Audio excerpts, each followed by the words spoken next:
तो बड़ा बढ़िया फ्रेज है इंग्लिश का, इंग्लिश लिटरेचर और यूरोपियन हिस्ट्री में, king James was the wisest fool in Christendom. So in the same manner I can say Rahul Gandhi ji is the wisest fool in Congressdom. Rahul Gandhi ji वो सम्मान इसलिए नहीं पा पाते क्योंकि कहा गया विद्या ददाति विनयम, विनयम ददाति पात्रता। न विद्या है न विनय है, तो पात्रता कहां से आएगी? अगर गाली भी देनी है मोदी जी को तो वोट बैंक का पूरा ध्यान रखें। यलगार कहेंगे, ललकार नहीं कहेंगे। कहेंगे मोदी तेरी कब्र खुदेगी, अरे भाई हिंदू धर्म में कब्र नहीं खुदती, भस्म होता है। कभी नहीं कहा कि भस्म हो जाएंगे, कहेंगे कब्र खुदेगी। फिर वो कहेंगे हिंदुत्व की कब्र खुदेगी, और हिंदुत्व में कब्र नहीं खुदती, भस्म होता है।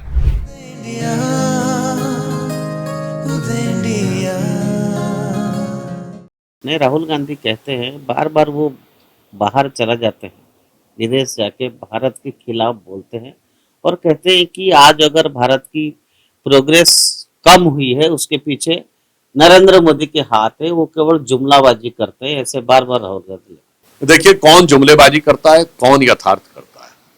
मैं दो बातें बताता हूं। अप्रैल 2011 में राहुल गांधी जी ने बयान दिया कि आतंकवाद पर पूर्ण नियंत्रण संभव नहीं है। और उस जमाने में कौन सा समय था? देश के कौन से इलाके में धमाके नहीं होते थे? दिल्ली, मुंबई, बेंगलोर, नागपुर, जयपुर, सूरत, लखनऊ, फैजाबाद, वाराणसी, गुवाहाटी, बेंगलोर, कहां कहां धमाके नहीं होते थे? चलती ट्रेन में धमाका, चलती बस में धमाका, लिखा रहता था सार्वजनिक जगहों पे, बस अड्डे पे, रेलवे स्टेशन पे, पार्क में, अमुक चीज संदिग्ध दिखे तो छुइएगा नहीं, धमाका हो सकता है। वो सब कुछ समाप्त हुआ। अब आप देखें तो अगर आप वो कह रहे हैं वो स्थिति खराब नहीं थी, आज स्थिति खराब है। आप ये बताइए भारत की महंगाई की दर क्या थी? 2013-14 की बात कर रहा हूं, 10% से ऊपर, 11-12%, ग्रोथ रेट 4%, 4.5%। वो स्थिति खराब थी, मतलब वो स्थिति अच्छी थी और आज की स्थिति खराब है। और मैं यथार्थ बोलता हूं, 16 अप्रैल 2026, अभी 2 महीने पहले की बात, इंटरनेशनल मॉनेटरी फंड की चीफ क्रिस्टलिना जॉर्जिएवा ने कहा कि अगले वर्ष भारत की ग्रोथ रेट 6.6% रहेगी, जो विश्व की औसत ग्रोथ रेट से 2 गुनी रहेगी। वो ऐसा इसलिए है कि economic fundamentals of India are strong. ये कौन कह रहा है? आईएमएफ की चीफ।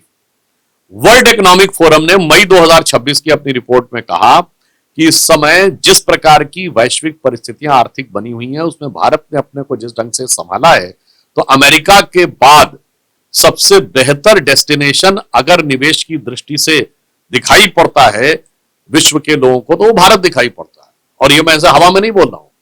अगर वर्ल्ड एआई समिट हुई और गूगल ने विशाखापट्टनम में $19.5 बिलियन का इन्वेस्टमेंट करने का निर्णय लिया, तो ये हवा में तो नहीं लिया है। अगर फॉक्सकॉन जो दुनिया में सबसे बड़ी कंपनी है चिप बनाने की, वो चाइना के बाहर अपनी सबसे बड़ी फैक्ट्री भारत में बना रही है, तो ये हवा में तो नहीं लिया है। सैमसंग जो दुनिया में मोबाइल हैंडसेट बनाने की सबसे बड़ी कंपनी, उसकी विश्व की सबसे बड़ी फैक्ट्री भारत के नोएडा में बनी है, ये हवा में तो नहीं लिया है। सबसे एडवांस या हाई एंड आईफोन जो माना जाता है, उसकी चाइना के बाहर सबसे बड़ी फैक्ट्री भारत में बनी है, तो ये हवा में तो नहीं हुआ है।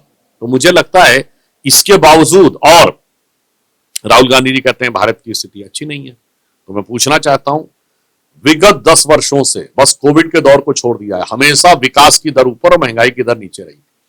अभी दिसंबर के महीने में महंगाई की दर 1.33% थी और विकास की दर 7.4%। अभी भी गल्फ क्राइसिस के बाद भी महंगाई की दर 3.5-4% के आसपास है और विकास की दर 6.5-7% के आसपास है। राहुल गांधी जी अपने कांग्रेस के कार्यकाल के कोई 4 साल बता दें, 2 साल बता दें जब महंगाई की दर आधी रही हो विकास की दर से। ये एक यथार्थ है। और अगर उन्हें लगता है उसके बाद भी, मतलब दुख की बात है कि भारत का नेता प्रतिपक्ष भारत के लिए कहे डेड इकोनॉमी है। राहुल गांधी बार बार कभी विदेश में, कभी युवाओं के बीच, कभी आदिवासियों के बीच, कभी अंडमान निकोबार में, ऐसा लगता है कि अंडमान निकोबार में कभी वो चाइना का भाषा बोलते हैं, विदेश यूनिवर्सिटी या फॉरेन सॉइल में इंडिया के खिलाफ नैरेटिव लीडर पोजीशन है। ऐसा क्यों? आप देखिए, वो जिस प्रकार से जितनी प्रचुर मात्रा में विदेश की यात्राएं करते हैं, भारत के इतिहास में कोई नेता प्रतिपक्ष नहीं हुआ जिसने इतनी विदेश यात्राएं करके इतना अनाप शनाप भारत के बारे में बोला हो। भाई अब अभी संसद का सत्र चल रहा था, वो जर्मनी गए 2 सत्र पहले की बात, किस लिए?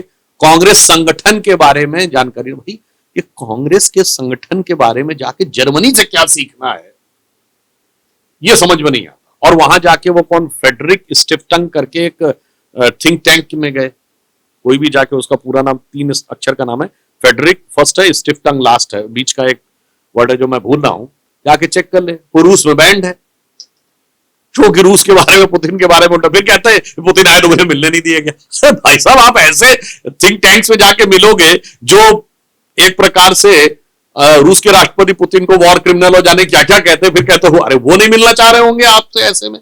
फिर आइए, अगर आप गए तो खड़गे जी क्यों नहीं गए भाई, वो तो पार्टी के अध्यक्ष हैं संगठन के लिए, वो क्यों नहीं जाएंगे? आपका पार्टी का महासचिव नहीं जाएगा, ये किसी भी गोपाल क्यों नहीं जाएंगे, संगठन महासचिव है, मगर जाएंगे ये।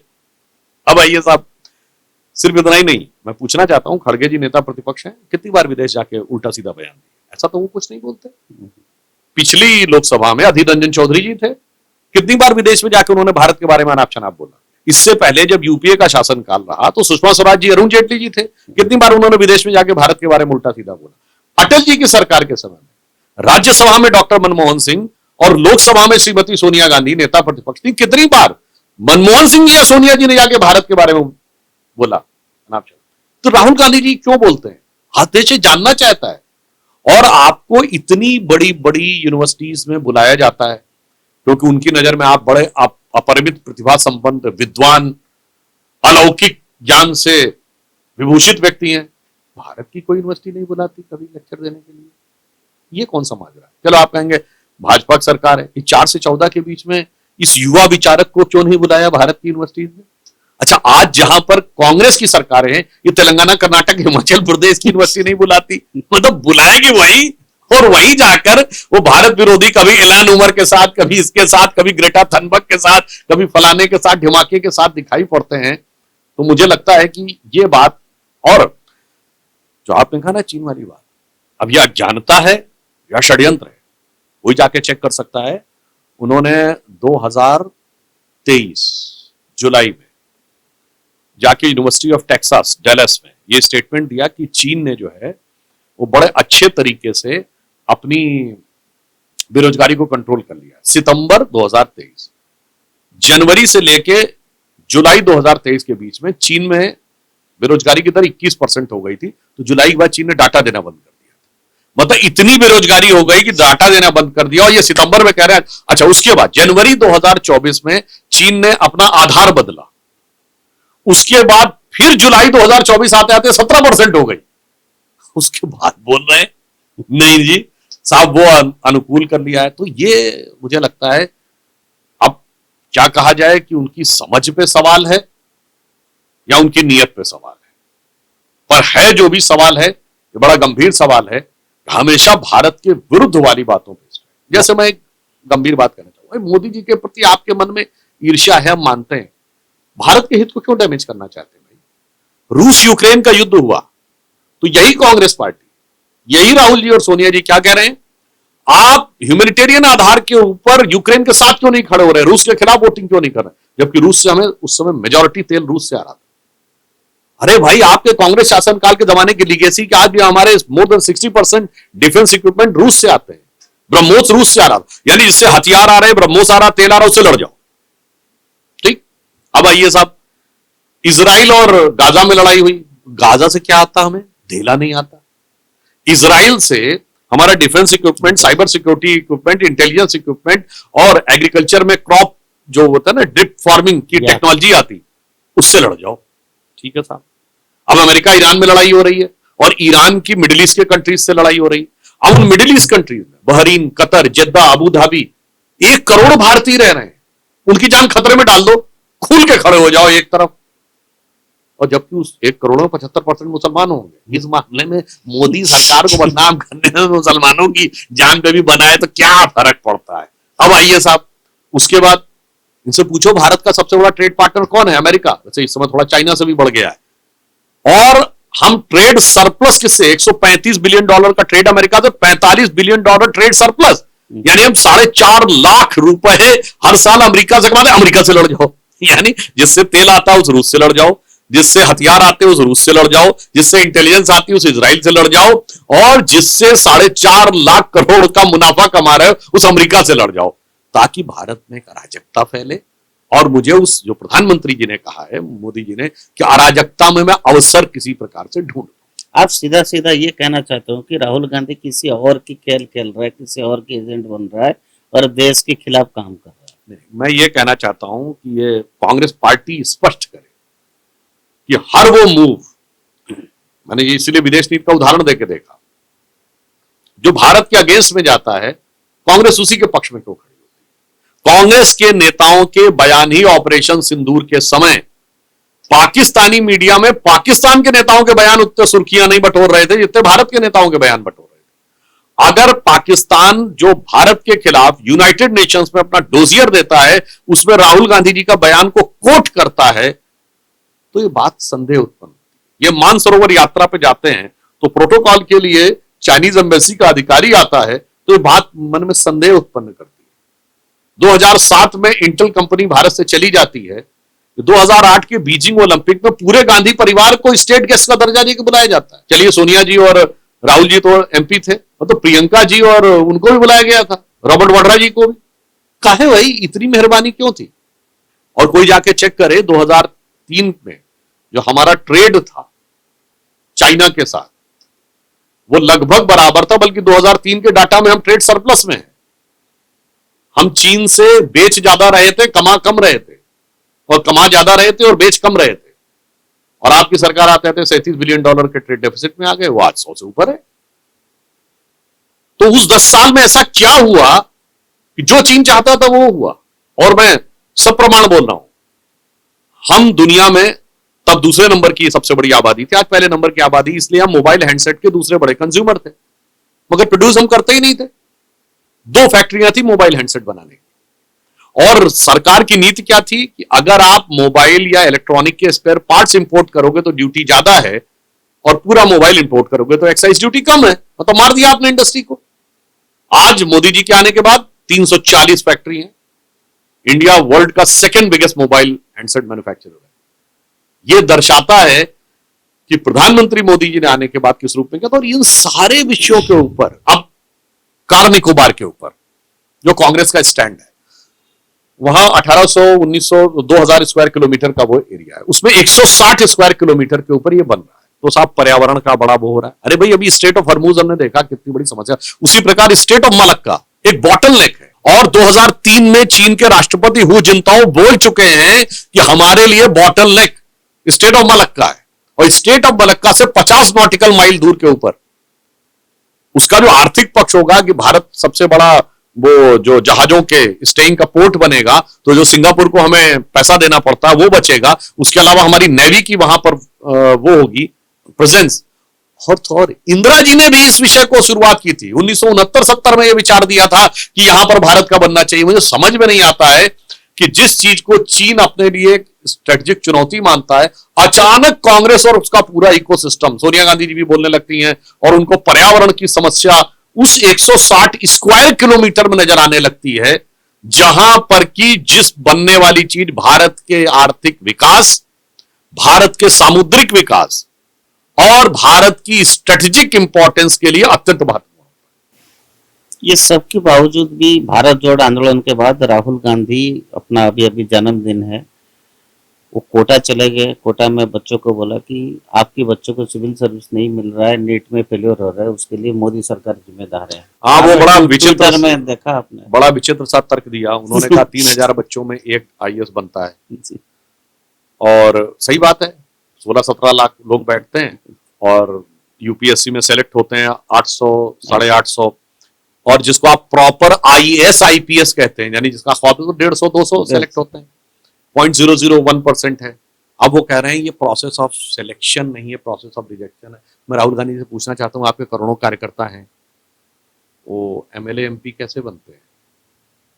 करोड़ों में आपके अब तो बहुत कम रह गए हैं, तो भी कुछ 100 तो MLA MP ही हैं, तो भाई साहब वो कैसे बनते हैं? सबका आप हिस्सा मार देते हैं। प्रोसेस ऑफ सिलेक्शन है कि रिजेक्शन है? मुझे लगता है ये ऐसी बुद्धि लेकर जो व्यक्ति बोल रहे हैं, तो समझना चाहिए कांग्रेस को कि अपना मुस्तकबिल आपने किसके हाथ में दे रखा है। और यहां मैं मगर एक बात मैं राहुल गांधी जी की बात से एक पॉजिटिव पॉइंट लेता हूं, इसको गंभीरता से देश के युवाओं को समझना चाहिए। यूपीएससी में 16-17 लाख बच्चे बैठते हैं और 800, 850, 900 सेलेक्ट होते हैं, और प्रॉपर आईएएस आईपीएस में 150, 200, यानी जहां 0.0001% सक्सेस का चांस है, वहां बच्चा पूरा अपना कैरियर लगा के, अपने माँ बाप उसके लोन लेकर, जमीन जायदाद दांव पे लगाकर उस चांस को लेते हैं। आज मुद्रा योजना, स्टार्टअप योजना से लेके भारत में इतने स्टार्टअप खड़े हो रहे हैं, अगर आदमी उतना ही अपनी धन संपत्ति का लोन लेकर बिजनेस में लगाए तो 50-50 चांस है सक्सेस या फेलोर का।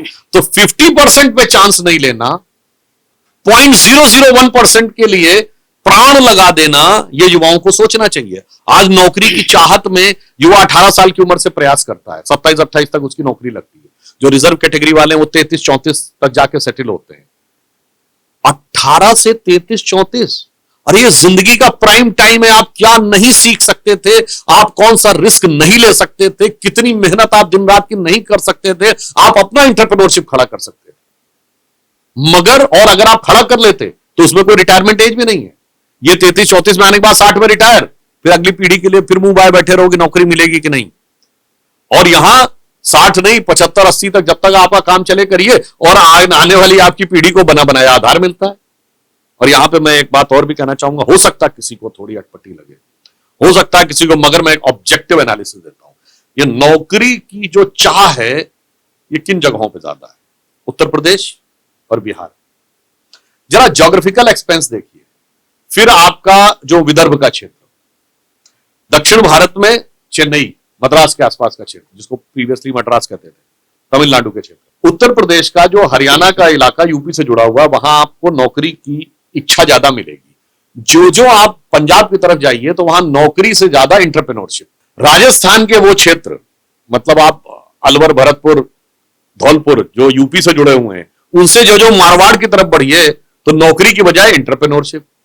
मध्य प्रदेश के वो क्षेत्र, सतना, रीवा, ग्वालियर, चंबल जो उत्तर प्रदेश से जुड़े हुए हैं, वहां से जो आप इंदौर की तरफ बढ़िए तो एंटरप्रेन्योरशिप। गुजरात में चले जाइए तो एंटरप्रेन्योरशिप, बॉम्बे में चले जाइए तो एंटरप्रेन्योरशिप। हाँ, विदर्भ में, नागपुर के आसपास के क्षेत्र में नौकरी के लिए। अब आइए आप सब, अरे नौकरी के लिए जो इच्छा या जिस प्रकार का भाव बिहार में है, वैसा तो नॉर्थ ईस्ट में भी नहीं है, जो ज्यादा कठिन चुनौतीपूर्ण क्षेत्र है। अब आप आइए दक्षिण भारत में, तमिलनाडु में नौकरी और इन सब चीजों के लिए सरकारें बहुत स्टैंड लेती रहती हैं। जरा सा आप मैसूर की तरफ जाइए, एंटरप्रेन्योरशिप। केरल में आप जाइए, फटाफट एंटरप्रेन्योरशिप कर रहा है, बाहर जा रहा है, बिजनेस करने जा रहा है। इधर हैदराबाद की तरफ आ जाइए तो एंटरप्रेन्योरशिप। ऐसा क्यों? इस ज्योग्राफिकल डिस्ट्रीब्यूशन पे कभी किसी ने ध्यान दिया है? अब मैं एक बात कह रहा हूं जो किसी को बहुत वैसी लग सकती है, पर गंभीरता से विचार करने की बात है भारत के युवाओं के लिए। अगर कोई आपसे कहता आप सिर्फ नौकरी कर सकते हैं, इसका मतलब आपको ये मानसिक रूप से आपका कॉन्फिडेंस इतना कम कर दिया गया कि मैं जिंदगी में कोई रिस्क नहीं ले सकता, मुझे सिर्फ बंदी बधाई नौकरी चाहिए, बंदी बधाई वो चाहिए, बस मुझे इतना मिल जाए, इसके अलावा कुछ चाहिए नहीं, और उसमें सिर्फ सरकारी नौकरी चाहिए। तो इसका मतलब मैं नौकरी में भी कोई नया प्रयोग करने का साहस नहीं कर सकता। यानी आपकी क्षमता, आपकी योग्यता, आपकी प्रतिभा और आपके आत्मविश्वास को दबा दिया गया। ये वो क्षेत्र हैं जहां डायरेक्ट ब्रिटिश रूल था। ये जो इतना, और जो आप प्रिंसली स्टेट्स के रूल की तरफ बढ़ेंगे क्षेत्र में, वहां एंटरप्रेन्योरशिप थी, क्योंकि जहां ब्रिटिश का ज्यादा प्रभाव, डायरेक्ट प्रभाव नहीं था, वो आपके विचार को उतना दबा नहीं पाया। इसीलिए भारत को अगर विकसित राष्ट्र बनना है, या अमेरिका में कितने लोग सरकारी नौकरी की तरफ भागते हैं? भाई आज का युवा यूरोप और अमेरिका में नौकरी करने जाना चाहता है, सरकारी नौकरी ले जाना चाहता है क्या? नहीं तो दुनिया में एक भी विकसित देश ऐसा नहीं है जहां सरकारी नौकरी नंबर 1 चॉइस हो। मगर यहां के बच्चों में अपरिमित क्षमता है, युवाओं में अपरिमित प्रतिभा है, पर उनपे ढक्कन लगा के रख दिया गया। वही जो राहुल गांधी जिसको एक्सप्लॉइट करने की कोशिश करें, ताकि ऐसा कोई व्यक्ति आए और आपको एक्सप्लॉइट करे, क्योंकि आप 0.0001% वाले के लिए ही अपने जीवन की सारी योग्यता, क्षमता लगाते रहें, और जहां से आप करोड़ों, मैं उदाहरण देना चाहता हूं, आज के युवाओं को अगर ना पता हो तो मैं बताना चाहता हूं नौकरी का आज का जमाना क्या है। आने वाले टाइम में नौकरी का प्रभाव भी बदलने वाला है। एलन ट्यूलिक नाम के लड़के का नाम सुना है? अगर नहीं सुना तो मैं बताता हूं। मेटा कंपनी ने इस लड़के को ऑफर किया कि 5 साल में, जानते हैं कितनी सैलरी देगी? 2400 करोड़ रुपए भारतीय करेंसी में, 2400 करोड़ रुपए 5 साल में देगी।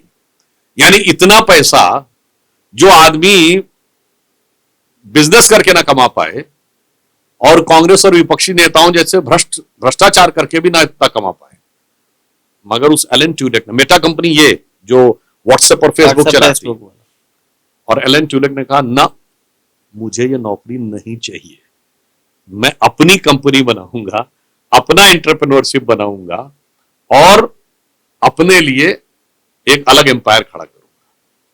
तो आप ये सोचिए ना कि आज संभावनाएं कितनी हैं, और भारत दुनिया का यंगेस्ट देश है, हर जगह यंग पॉपुलेशन कम हो रही है, यूरोप में भी कम हो रही है, अमेरिका में भी कम हो रही है, चाइना में कम हो रही है।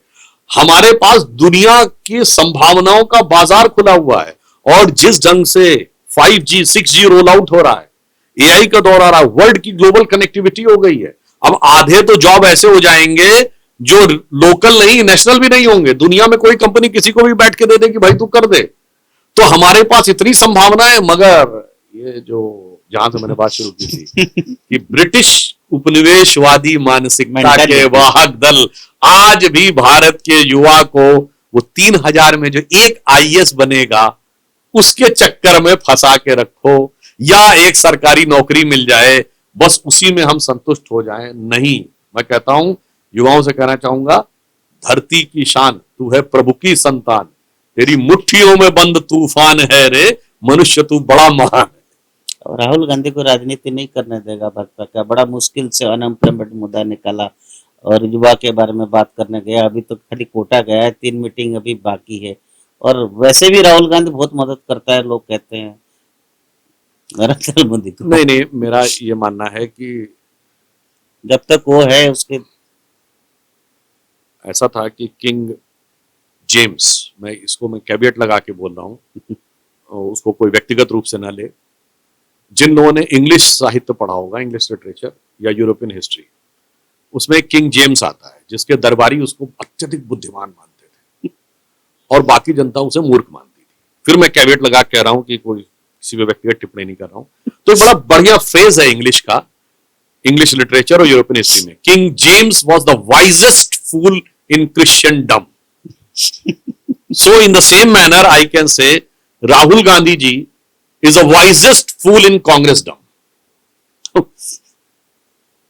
कांग्रेस पार्टी में एक से एक बुद्धिमान नेता हुआ करते थे, प्रणब मुखर्जी साहब, मैं कहता हूं चाहे जैसे भी विरोधी थे, नरसिम्हा राव जबरदस्त बुद्धिमान व्यक्ति, लाल बहादुर शास्त्री जी, डॉक्टर मनमोहन सिंह को आपने काम करने का मौका नहीं दिया, वरना उनकी समझ बहुत सारी चीजों में, वित्त मंत्री के रूप में उनको ज्यादा बेहतर समझ थी, जिसमें उन्होंने काम करके दिखाया। और जो लोग ये कहते हैं, राहुल गांधी जी अगर ये कहें कि प्रधानमंत्री मोदी जी कांग्रेस के विरुद्ध है, तो बिल्कुल नहीं है। विपक्ष के नेताओं को जो सम्मान मोदी जी ने दिया, वो किसी ने दिया है क्या? सरदार पटेल की दुनिया की सबसे ऊंची मूर्ति बनाई। सरदार पटेल किसके नेता थे? कांग्रेस के नेता थे। ये बताइए, नरसिम्हा राव, प्रणब मुखर्जी जी और मदन मोहन मालवीय जी, इन तीन को भारत रत्न दिया, जिसमें एक कांग्रेस का प्रधानमंत्री, एक राष्ट्रपति और एक कांग्रेस के अध्यक्ष रहे। अब आइए, तरुण गोगोई जी को दिया पद्म अवार्ड, एससी जमीर को दिया, ये कांग्रेस के नेता थे। कम्युनिस्ट पार्टी के वीएस अच्युतानंदन को दिया। दलगत राजनीति से ऊपर उठकर सभी नेताओं का, चाहे उसने हमारा कितना वैचारिक मतभेद रहा हो, मगर उसको जिस ढंग का सम्मान दिया है, मगर राहुल गांधी जी वो सम्मान इसलिए नहीं पा पाते क्योंकि कहा गया है विद्या ददाति विनयम, विनयम ददाति पात्रता। न विद्या है न विनय है, तो पात्रता कहां से आएगी? वैसे आपको मैं थोड़ा सा अपडेट करना चाहता हूँ। अभी हमने एक बहुत बड़े फेमस न्यूमरोलॉजिस्ट से बात कर रहे थे, उन्होंने बताया कि राहुल गांधी का जीवन में कभी राजयोग नहीं है। आप भी एस्ट्रोलॉजी पे अच्छा ज्ञान रखते हैं, और उन्होंने ये भी कहा कि 2029 में हो सकता है राहुल गांधी शादी कर लेंगे। कल की बात है। देखिए, मेरा कहना है कि राहुल गांधी जी के राजयोग है या नहीं, इसके लिए जन्म कुंडली देखने की जरूरत नहीं है, कर्म कुंडली ही उनकी बता रही है। और वैसे भी वो भारतीय राजनीति के चिर युवा हैं, चिर व्याकुल हैं, चिर व्यथित हैं और चिर कुपित हैं। तो वो अपने व्यक्तिगत जीवन में क्या निर्णय लें, ये उनका नितांत व्यक्तिगत विषय, उस पर हम लोगों को किसी प्रकार की कोई टिप्पणी नहीं करना है।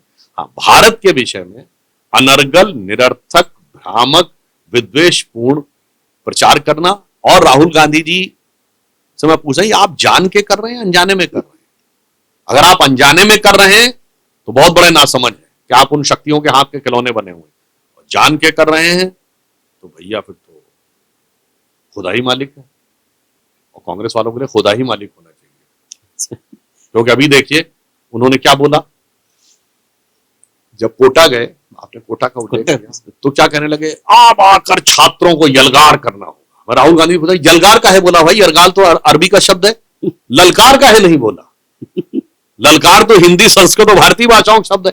मतलब ये कांग्रेस वालों की मतलब अद्भुत क्षमता है इस मामले में। मानूंगा जो आपने कहा ना कि कुछ मामलों में मोदी जी से 20 है, कि अगर गाली भी देनी है मोदी जी को तो वोट बैंक का पूरा ध्यान रखते हैं। यलगार कहेंगे, ललकार नहीं कहेंगे। कहेंगे मोदी तेरी कब्र खुदेगी, अरे भाई हिंदू धर्म में कब्र नहीं खुदती, भस्म होता है। कभी नहीं कहा कि भस्म हो जाएंगे, कहेंगे कब्र खुदेगी। फिर वो कहेंगे हिंदुत्व की कब्र खुदेगी, भाई हिंदुत्व में कब्र नहीं खुदती, भस्म होता है।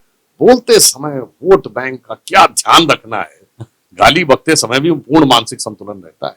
और इसीलिए बदरुद्दीन अजमल जी ने अगर कहा है कि कांग्रेस मुस्लिम लीग बन गई है, तो गलत नहीं, हम नहीं कह रहे। AIUDF के चीफ मौलाना बदरुद्दीन अजमल ने कहा है कि कांग्रेस मुस्लिम लीग बन गई है। लेकिन अभी बंगाल में तो आसाम में भी, बंगाल में भी देखा, अब तो मुसलमान भी कांग्रेस से दूर होते जा रहे हैं। देखिए यहां पे हिंदू मुसलमान की बात नहीं, बात यह है कि एक सुविधा की राजनीति। अगर आप देखें तो कांग्रेस और विपक्षी दल सुविधा की राजनीति करते। क्या है, चंद कट्टरपंथी मुस्लिमों को पकड़ो और वो एक थोक विक्रेता जिसे कहते नहीं है कि इस सामान का थोक विक्रेता, तो उन्हें लगता है ये मुस्लिम वोट का थोक विक्रेता है।